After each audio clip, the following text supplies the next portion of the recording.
I think it's ecstatic watching her perform and tell her stories, because no matter what she's been through, singing is breathing to her. And so that's what sustains her. That's what keeps her going.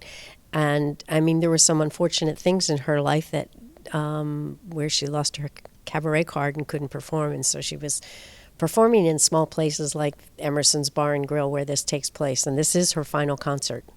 Yeah, the spirit in her and the optimism of Billie Holiday, and also her humor. She was a funny lady. I mean, she laughed even at tragic events in her own life. I mean, and it's interesting. A lot of people said our perception of her is, oh, this victim, this person who is certainly, absolutely a victim of racism, of poverty, of being sexually assaulted at 10 years of age, being taken advantage of by men, of managers, of business people, certainly the injustice of the legal system, being imprisoned on narcotics when she really needed help. But I don't think she ever saw herself as a victim. If anything, she said she was a strong woman. If she needed to fight you, she would fight.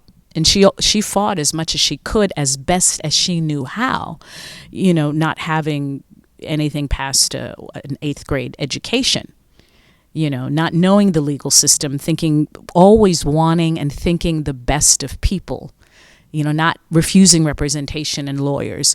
And she would take the fall for drugs when really it was her companions that brought it in, and they had lawyers and they were gone and nowhere to be seen.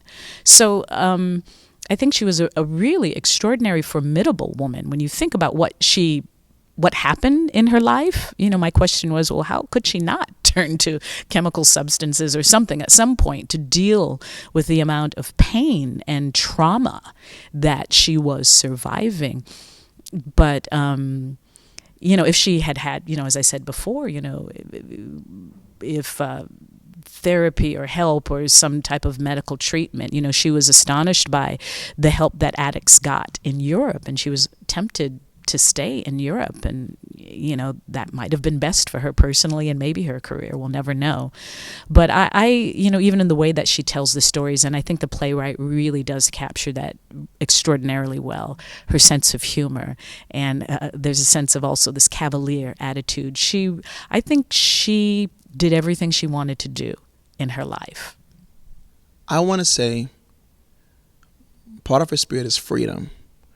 No matter what the limitations were of even racial segregation and racism at that time, and some of this really unfair situations that were going on, even with her personally, she was able to rise above it all as a queen, and she was able to shine. I mean, you're talking about someone who was, pretty much, she raised herself, and having to, work in, essentially, whorehouses, early on, and things that she's been through, as a child, for her to overcome those circumstances, to become what she became, I believe is one of the most triumphant stories ever. And even musically, what she was able to accomplish with no formal training, she was really gifted. And even through, abuse and things that she went through, she maintained her love for the music. And I believe her love for audiences, and even dealing with, maybe addiction and things of that nature, all of that, she still did not let it stop her from expressing herself. The spirit of Billie Holiday is a triumphant spirit.